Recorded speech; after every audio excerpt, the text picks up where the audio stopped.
जाऊंगा खाली हाथ मगर, जाऊंगा खाली हाथ मगर ये दर्द साथ ही जाएगा। जाने किस दिन हिंदुस्तान आजाद वतन कहलाएगा। बिस्मिल कहते हैं हिंदू हूँ, फिर आऊंगा फिर आऊंगा, फिर आके ऐ भारत माँ तुझको आजाद कराऊंगा। जी करता है मैं भी कह दूं, पर मजहब से बंध जाता हूँ। मुसलमान हूँ, पुनर्जन्म की बात नहीं कर पाता हूँ। खुदा अगर मिल गया कहीं अपनी झोली फैला दूंगा। जन्नत के बदले उससे मैं पुनर्जन्म ही मांगूंगा।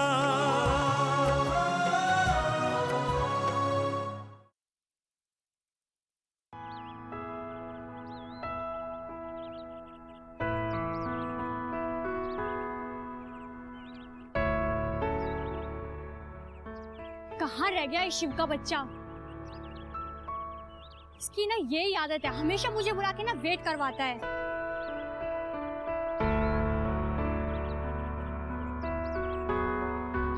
मेरा फोन भी नहीं उठा रहा। आने दो, आज से अच्छा मजा चखाती हूँ।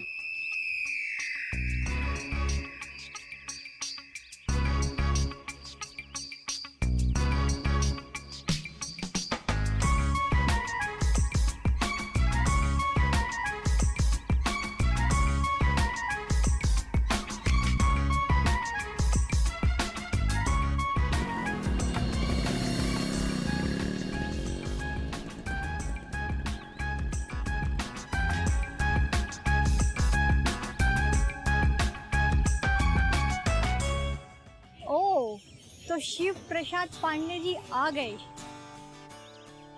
आने दो, मैं भी तो वेट कर रही थी। भाईजान एक मैंगो शेक और एक अनार का, चलो 2 गिलास बना देना।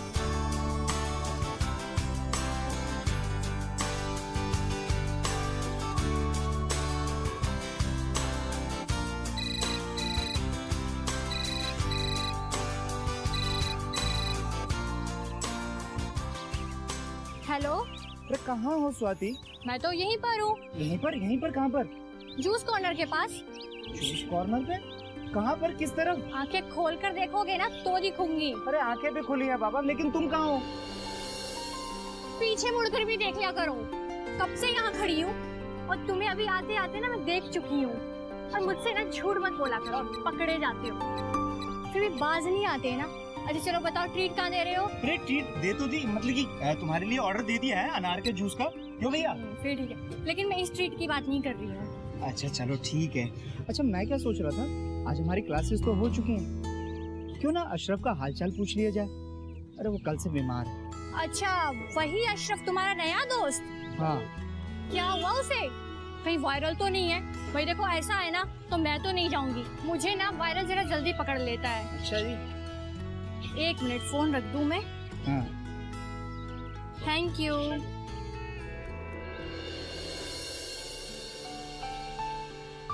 क्या कह रहा था मैं? अरे नहीं उसको वायरल नहीं है भाई। और तुम भी इतनी नाजुक मत बन। शहर में जब वायरल फैलता है तो तुम क्या लंदन चली जाती हो? बात करती हो। मैं मजाक कर रही थी यार। तुम भी ना पूरे बुद्धू हो। शिव प्रसाद पांडे, लड़कियों के मजाक ऐसे ही होते हैं, क्या समझे?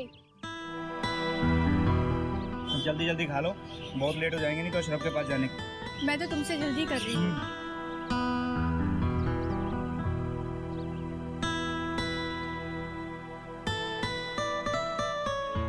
लो भैया। कितने पैसे हो गए भैया? 100 रुपए साहब। ये कार्ड। उसने अशरफ ने यही पास में ही कमरा किराए पे ले रखा है। जब हम उसके पास जाएंगे ना तो उसे अच्छा लगेगा। चलो आ जाओ।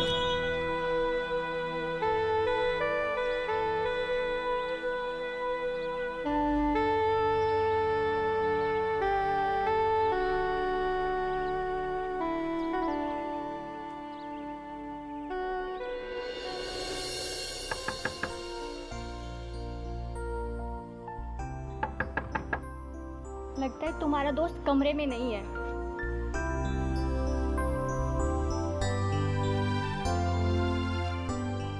पंखा तो चल रहा है, इसका मतलब अशरफ कमरे में मौजूद है। तो उसे आवाज दो, हमारा स्वागत करने के लिए बाहर तो आए। अरे यार सब्र रखो, सांस तो लेने दो। अशरफ! कौन है भाई? अरे यार मैं हूँ शिव प्रसाद पांडे। तुमसे मेरे अलावा और कोई भी मिलने आता है? अच्छा, पंडित शिव प्रसाद पांडे, चले आओ भाई। अरे यार स्वाति मेरे साथ है, अपना हुलिया ठीक कर लेना, कहीं लुंगी में बैठे हो। अरे भाई मैं तमीज में रहता हूँ, चले आओ। सुना, वो हमेशा तमीज में रहता है। अरे भाई कहाँ रह गए? अरे यार आ रहे हैं, दरवाजा तो खोल। भाई जोर लगा खोल, खुला हुआ है। हाँ? अच्छा भाई आओ। वेलकम, स्वागत, खुशामदीद। आप आए हमारे घर, खुदा की कुदरत है। वो मुझे ना उर्दू नहीं के बराबर आती है। मुझे भी बहुत अच्छी नहीं आती है। अच्छा तुमने तो ये कहा था कि तुम्हारी तबीयत खराब है, इसलिए तुम डिपार्टमेंट में नहीं आ रहे हो, और तुम यहाँ पे किताबों का अंबार लगा करके पूरे रिसर्च स्कॉलर बने हुए हो। बहुत बढ़िया। भाई पहले सांस ले ले, बैठ तो जा। स्वाति आओ, कम से एक मिनट। सही है भाई। हाँ ठीक। हाँ तो भाई बात ये है कि तुम दोनों कल तो आए नहीं थे, तो भट्टाचार्य सर ने मुझको मेरी एमफिल का टॉपिक दे दिया है, और साथ ये हुक्म दिया है कि एक हफ्ते के अंदर इस टॉपिक पर सिनॉप्सिस लिख कर लाऊं और साथ ही पूरा जस्टिफिकेशन लिख कर लाऊं। तो बस यार इसी मुश्किल में गिरफ्तार हूं, ना डिपार्टमेंट जा रहा हूं और ना ही किसी का फोन अटेंड कर रहा हूं। अच्छा, तो तुम्हें टॉपिक भी मिल गया और तुमने हमें बताया तक भी नहीं। बहुत बढ़िया भैया।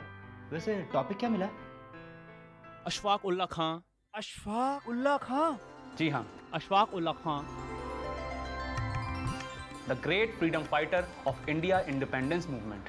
अरे यार ये तो मैं भी जानता हूं, ये टॉपिक कहां से निकल आया? जब तुमने मुझे लिस्ट दिखाई थी तो इस टॉपिक का कहीं दूर दूर तक अता पता नहीं था। तुम बिल्कुल ठीक कह रहे। एक्चुअली जो टॉपिक मैंने सोच रखे थे, भट्टाचार्य सर उन सब में कीड़े निकालते गए, और फिर थोड़ी देर बाद वो कुछ सोच में डूब गए, और थोड़ी देर बाद जैसे उन्हें शौक सा लगा हो और वो एकदम चौंक कर बोले, अशरफ यहाँ आओ। Good morning sir. Good morning. और क्या हाल है, क्या कर रहे हो आजकल? सर कुछ नहीं सर, एक्चुअली मैं एमफिल करना चाहता हूँ, पर समझ में नहीं आ रहा कि किस टॉपिक पर करूँ। आप कुछ हेल्प कीजिए ना sir. Great freedom fighter Ashfaq Ullah Khan, उस पर लिखो ना। अशफाक उल्ला, लेकिन क्यों सर? वो शाहजहानपुर से, तुम सुल्तानपुर से, दोनों एक जगह से, यूपी से, क्योंकि तुम दोनों का नाम एक जैसा साउंड करता है। मतलब? वो अशफाक उल्ला, तुम अशरफुल्ला, तो तुम दोनों का नाम एक जैसा साउंड करता है ना। जी हाँ। तो बस तुम आज से इसी टॉपिक पर काम करो और सिनॉप्सिस लिखकर हमें दिखाना। तो भाई इस तरह मेरा टॉपिक तय कर दिया गया। वाह, ये तो एमफिल में टॉपिक सेलेक्ट करने का बढ़िया लॉजिक है। भाई मुझे तो सुनकर मजा आ गया। Yes, it is really interesting. यार भट्टाचार्य सर कहने लगे, तुम भी पठान, वो भी पठान, तुम लोगों का नाम एक जैसा साउंड करता है, और तुम दोनों यंग। तुम बेफिक्र रहो, मैं हूं ना। जी सर। बस तो मैं शुरू हो गया। तो तुम सबसे छुपकर, बीमार बनकर, कमरा बंद करके लिखने बैठ गए? यार लाइब्रेरी से काफी किताबें हाथ लग गई हैं, सर ने भी कुछ दिया है। यार बड़ा कमाल का कैरेक्टर था ये अशफाक उल्ला खां। क्या जोरदार डिटर्मिनेशन था इस बंदे का, मतलब कैसी कैसी मुश्किलें सहन करी, और वो भी सब हंस के। काकोरी ट्रेन रॉबरी में पंडित राम प्रसाद बिस्मिल और अशफाक उल्ला खां ने जो जोखिम उठाया और उसके बाद जो मुसीबतें सहन की, किसी का भी सुन के पसीना आ जाए। इन दोनों में क्या कमाल का भरोसा था और क्या यारी थी इन दोनों की यार। अरे वैसी जैसी हम दोनों की है। उनका नाम अशफाक उल्ला खां और तुम्हारा अशरफुल्ला खां। उनका सबसे गहरा दोस्त राम प्रसाद बिस्मिल और तुम्हारा शिव प्रसाद पांडे। और उनका घर शाहजहांपुर में और तुम्हारा सुल्तानपुर में। अरे एक जैसा साउंड करता है कि नहीं? Wow, great. तो कल तुम दोनों भी ना इतिहास बनाना। शिव, तुम भट्टाचार्य सर को बोलो ना कि वो तुम्हें राम प्रसाद बिस्मिल पर रिसर्च करने के लिए दे दें। फिर तो तुम दोनों साथ साथ काम कर सकते हो। क्यों, कैसी रही? अरे वाह स्वाति, क्या दूर की कौड़ी लेकर के आई हो। कभी कभी ना स्वाति भी अक्लमंदी की बातें कर देती है। कमाल है ना। No chance. इस टॉपिक पर कई साल पहले एमफिल हो चुका है, तो शिव प्रसाद को राम प्रसाद नहीं मिल सकता। सॉरी। यानी हमारा चांस तो मारा गया, बैड लक। अच्छा अशरफ, एक बात बता, अशफाक उल्लाह खां को देशभक्ति की इंस्पिरेशन कब और किससे मिली? घबरा मत, मैं सिर्फ अपनी मालूमात के लिए तेरे से पूछ रहा हूँ। हाँ, ये बात 1918 की है। अशफाक शाहजहांपुर के मिशन स्कूल में 7वीं जमात में पढ़ते थे। उन्हें पढ़ाई के अलावा पहलवानी, कसरत और शिकार का बहुत शौक था। उसी दरमियान मैनपुरी डकैती कांड हुआ था। इसके चलते कई दर्जन लोग मारे गए थे और कई दर्जन गिरफ्तारियां हुई थीं। अभी मैं पिछले 2 दिनों में उस जमाने के काफी लोगों की माज़ामीन और बायोग्राफी पढ़ रहा था। अशफाक के बड़े भाई रियासत उल्लाह खां, जिन्हें प्यार से लल्लू खां भी कहा जाता था, और जो अशफाक के मुकदमे की पैरवी आखिरी दम तक करते रहे। अशफाक की गिरफ्तारी से उनकी फांसी तक दिन रात भाग दौड़ करते रहे। उन्होंने कई जगह अपनी यादों को कलम बंद किया है, और राम प्रसाद बिस्मिल का जिक्र भी अशफाक से पहली बार उन्होंने ही किया था। तो क्या अशफाक के बड़े भाई रियासतुल्लाह खां वो अशफाक को इनकलाबी बनाना चाहते थे? नहीं, वो तो दूसरे मामलों में बिस्मिल से मिलवाना चाहते थे। असल में जब अशफाक ने शेरो शायरी कहनी शुरू की तो बड़े भाई को यह लगा कि उनकी शेरो शायरी को संवारने में बिस्मिल की मदद ली जा सकती है, और चूंकि बिस्मिल उनके क्लासमेट थे, इसीलिए किसी तरह की फॉर्मेलिटी की जरूरत नहीं थी। तो क्या अशफाक उल्लाह उन्हें अपनी शायरी दिखाने लगे थे? अरे नहीं, इसकी नौबत ही नहीं आई, क्योंकि उस जमाने में मैनपुरी डकैती कांड हुआ था। इसमें पुलिस ने बिस्मिल को भी नामजद किया था और उनके नाम के वारंट निकाल दिए थे, और उसी दिन वो लोग शाहजहांपुर से ऐसे फरार हुए कि किसी के हाथ नहीं लगे। तो राम प्रसाद बिस्मिल वापस कब लौटे? वो तो अशफाक से शाहजहांपुर में मिले थे। पहले जंग अजीम 1914 से 1918 तक लड़ी गई। जंग के खात्मे पर खुश होकर अंग्रेजी हुकूमत ने आम माफीनामे का ऐलान किया। इसका फायदा बिस्मिल को यह हुआ कि उनके ऊपर साजिश के जो केस थे वो हटा दिए गए, और बिस्मिल 1919 में शाहजहांपुर वापस आए। और इसी दरमियान अशफाक ने ऐसी किताबें पढ़नी शुरू करी जिनसे उनकी हुबूल वतनी रोज बरोज मजबूत होती जा रही थी। क्या कहा? हब उल वत, ये क्या चीज है भाई? हुबूल वतनी का मतलब होता है देशभक्ति। अशफाक के एक उस्ताद ने जब अशफाक के अंदर छिपी हुई देशभक्ति की भावनाओं को जान लिया तो उन्होंने उनको एक किताब तोहफे में दी, जिसके अंदर मशहूर और बहादुर देशभक्तों की कहानियां थीं। तुम सारी बातें छोड़ो और ये बताओ कि राम प्रसाद बिस्मिल और अशफाक आपस में कब और कैसे मिले? आम माफीनामे के बाद 1919 में, जिसे बादशाह ऐलान भी कहा जाता है, बिस्मिल एक दिन अपने स्कूल गए। अशफाक को पता चला कि बिस्मिल स्कूल के पीछे पेड़ के नीचे अपने किसी दोस्त का इंतजार कर रहे हैं, तो वो अपने आप को रोक नहीं सके और वो उनसे मिलने के लिए वहां से दौड़ पड़े।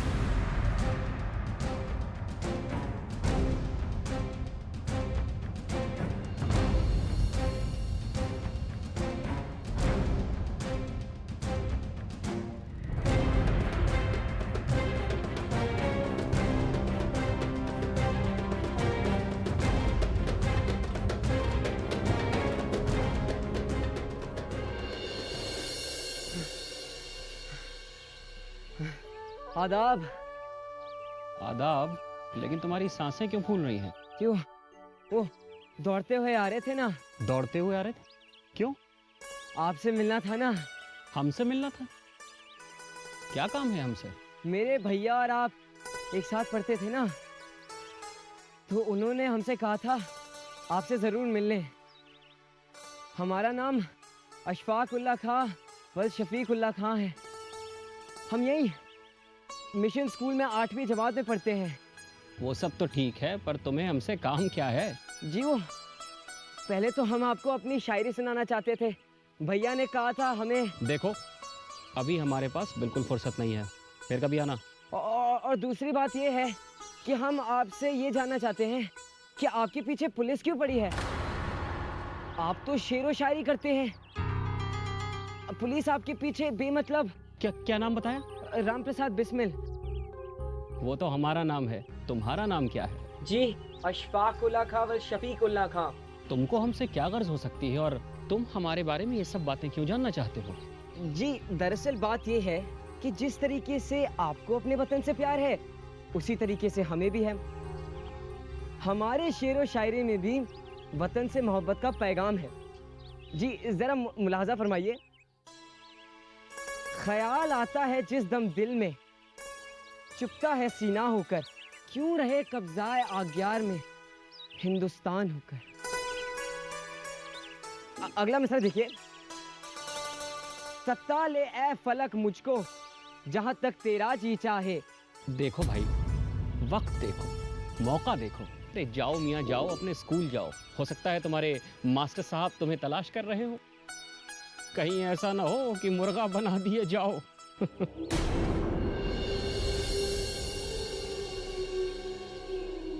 तुम अभी तक यहीं खड़े हो? अरे क्यों मेरा और अपना वक्त बर्बाद कर रहे हो? अरे किताबों में दिल लगाओ, स्कूल जाओ। जी अगर आपकी यही इच्छा है तो मैं चला जाऊँ। आदाब। आदाब।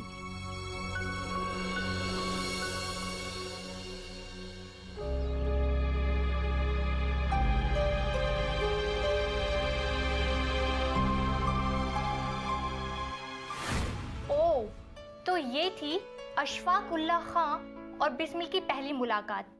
लेकिन अशफाक तो काफी डिसहर्ट हुए होंगे ना इस मुलाकात से। जाहिर है, जिस जोश और बलबले से वो दौड़ते हुए पेड़ के नीचे गए थे, उन्हें वहां धूप की तपिश ही हाथ लगी। बिस्मिल को अंदाजा नहीं था कि एक लंबे चौड़े खूबसूरत नौजवान के दिल में वतन के लिए इतनी तड़प होगी कि वो कुछ भी कर गुजरने के लिए तैयार है। उस जमाने में यानी 1920 में शाहजहांपुर और उसके आसपास ऐसे क्रांतिकारी और भी हुए थे।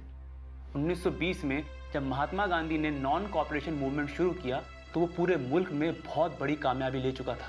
लेकिन 12 फरवरी 1922 को गोरखपुर के चोरी चोरा वाले मामले के बाद जब ये आंदोलन वापस लिया गया तो उससे कई नौजवान बिफर पड़े थे और उन्होंने नॉन वायलेंस छोड़कर वायलेंस के रास्ते को चुन लिया था। ये वही जमाना था जब रास बिहारी बोस, सचिंद्र नाथ सान्याल और योगेंद्र चंद्र चटर्जी बंगाल से यूनाइटेड प्रोविंस मतलब आज के उत्तर प्रदेश की तरफ आए। मैनपुरी साजिश केस 1918 में पंडित गेंदालाल दीक्षित की रहनुमाई में अंजाम पा चुका था, जिससे राम प्रसाद बिस्मिल का भी गहरा नाता था। और इसी जमाने में बंगाल के इंकलाबियों ने बंगाल अनुशीलन दल के नाम से एक ऑर्गेनाइजेशन बनाई और इस ऑर्गेनाइजेशन के काम को फैलाने के लिए योगेश चंद्र चटर्जी को इधर भेजा गया। अच्छा, ये वही योगेश चंद्र हैं जो बंगाल से कानपुर आए और वहां के इनकलाबी सुरेश चंद्र भट्टाचार्य, राम दुलारे त्रिवेदी और गणेश शंकर विद्यार्थी को अपने साथ मिलाकर काम करना शुरू कर दिया और फिर उन्हें साथ लेकर के शाहजहांपुर आए, जहां राम प्रसाद बिस्मिल को अपने साथ मिलाया। बिल्कुल ठीक। और इस तरह लोग आते गए और कारवां बनता गया। उसी जमाने में बनारस में सचिंद्र नाथ बख्शी, मनमत नाथ और राजेंद्र लाहड़ी वगैरह ने वहां पर कल्याण आश्रम बनाया और इंकलाबियों को मुत्तहिद करने लगे। अप्रैल 1919 में जलियांवाला बाग में जो अंग्रेजों ने जुल्म और ज्यादतियां की थी, उसका गुस्सा भी तो जोरों पर रहा होगा। बिल्कुल ठीक कहा स्वाति तुमने। सारे लोग, खास तौर पे नौजवान लोग, उस वाक्य से खून का घूंट पिए हुए थे और पंजाब के दोनों बड़े लीडर पंडित सत्यपाल और डॉक्टर सैफुद्दीन किचलू को उस जमाने में नजरबंद कर दिया गया। मतलब ये कि उस वक्त ऐसे हालात थे कि इंकलाबियों को वायलेंस की राह चुनना जस्टिफाई लगा। अच्छा अशरफ, एक बात बताओ कि बिस्मिल को अपनी पार्टी के लिए नौजवानों की तो जरूरत थी, तो फिर वो अशफाक उल्लाह खां पर भरोसा क्यों नहीं कर पा रहे थे? बात अशफाक की नहीं थी, हालात ही उस दौर में ऐसे थे। मैनपुरी कांड के बाद पुलिस चौतरफा धरपकड़ कर रही थी, गिरफ्तारियां कर रही थी और घरों की कुर्की कर रही थी। लोगों में अजब सा डर बैठ गया था, जाने कब कौन पुलिस में मुखबिरी कर दे। आम माफीनामे के बाद जब बिस्मिल शाहजहांपुर लौट कर आए तो कोई उनसे डर के मारे बात नहीं करता था। सब लोग डरते थे कि कहीं पुलिस उन्हें ना पकड़ ले। अपने अकेलेपन को दूर करने के लिए उसी जमाने में बिस्मिल ने कई किताबें लिख डाली। अच्छा, उन्होंने किताबें भी लिखी? क्या नाम थे उनकी किताबों के? कैथराइन, स्वदेशी रंग, क्रांतिकारी जीवन। जब उन किताबों को उनके नाम से छापने के लिए कोई तैयार नहीं हुआ तो वो राम के नाम से लिखने लगे और उनकी दूसरी किताबों में योगिक साधना, बोल शिवल करतूत और मन की लहर है। उसी जमाने में शाहजहांपुर में खन्नौत नदी के किनारे एक रात बिस्मिल ने अपने कुछ हम ख्याल दोस्तों को जमा किया। इस बात का इल्म जब अशफाक को हुआ तो उन्होंने अपने एक दोस्त से कहा कि बिस्मिल तुम्हें बहुत चाहते हैं, पता नहीं मुझसे क्यों ठीक से बात नहीं करते। वो दोस्त अशफाक को अपने साथ नदी किनारे ले गया और देशभक्त की शक्ल में बिस्मिल से उनका तारुफ कराया, क्योंकि अशफाक के ननिहाली रिश्तेदार ब्रिटिश फौज और पुलिस में ऊंचे ओहदों पर थे, इसलिए बिस्मिल उनसे बिदकते थे। लेकिन अशफाक ने उस रात अपनी देशभक्ति से बिस्मिल का दिल जीत लिया। अगर हम बिस्मिल की डायरी देखें तो उन्होंने ऐसे कमेंट लिखे हैं जिससे पता चलता है कि बिस्मिल के दिल में अशफाक के लिए कितनी इज्जत थी।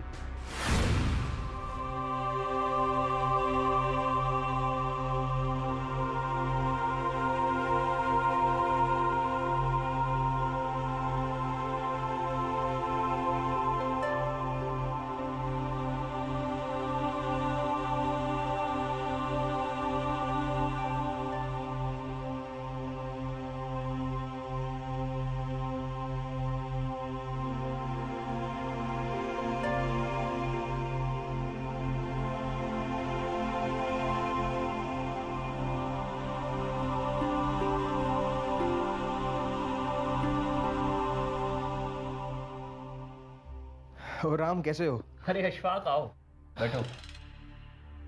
और सब कुशल मंगल? सब ठीक ठाक। क्या समाचार है? राम, कुछ नए लड़के हमारे साथ काम करना चाहते हैं। मुझे नहीं लगता कि उन पर भरोसा किया जा सकता है। आप क्या सोचते हैं? तुम ठीक कहते हो अशफाक, भरोसा इतनी जल्दी नहीं किया जा सकता। मुझे याद है कि बादशाही ऐलान के बाद मैं शाहजहांपुर वापस लौट आया था और एक दिन शायद मैं मिशन स्कूल के पीछे बैठा था, तभी तुम दौड़ते हुए मेरे पास आए और मैनपुरी कॉन्स्पिरेसी के बारे में बात करनी चाहिए। मैंने ये सोचकर कि स्कूल का एक मुस्लिम विद्यार्थी मुझसे इस तरह क्यों बात करना चाहता है, तुम्हें वहां से भगा दिया था। तुम्हें अफसोस तो बहुत हुआ होगा ना अशफाक? उस दिन मुझे केवल अफसोस नहीं हुआ था, बल्कि गुस्सा भी आया था। गुस्सा जरूर आया होगा, जायज था। जब मैंने ये जाना और मुझे पता चला कि अशफाक उल्लाह सिर्फ एक मुस्लिम विद्यार्थी नहीं, बनावटी नहीं, बल्कि देशभक्त और दिल से देश का जज्बा करने वाला इंसान है, तो क्या हुआ? अंत में जीत तुम्हारी हुई। तुम मेरे छोटे भाइयों में शामिल हो गए। लेकिन इससे तुम कहां खुश थे? तुम तो मेरे मित्रों की श्रेणी में आना चाहते थे। और देखो, आज तुम मेरे मित्र बन चुके हो। आज पूरा मुल्क ये जानता है अशफाक कि राम प्रसाद बिस्मिल को अशफाक उल्लाह खां पर कितना भरोसा है। शुरू में सब हैरान थे कि ये कैसी दोस्ती, एक कट्टर आर्य समाजी और एक पक्का मुसलमान, इन लोगों का कैसा मेल। अशफाक, लेकिन मेल हुआ। जानते हो क्यों? क्योंकि तुम एक सच्चे मुसलमान होने के साथ साथ एक सच्चे देशभक्त भी हो अशफाक। मेरी बस यही तमन्ना है कि अब तुम्हारे साथ मिलकर कुछ और मुस्लिम भाइयों को इकट्ठा किया जाए, ताकि हम अपने हाथ मजबूत करें और अपनी भारत माता को इन गुलामी की जंजीरों से आजाद कराएं। आमीन।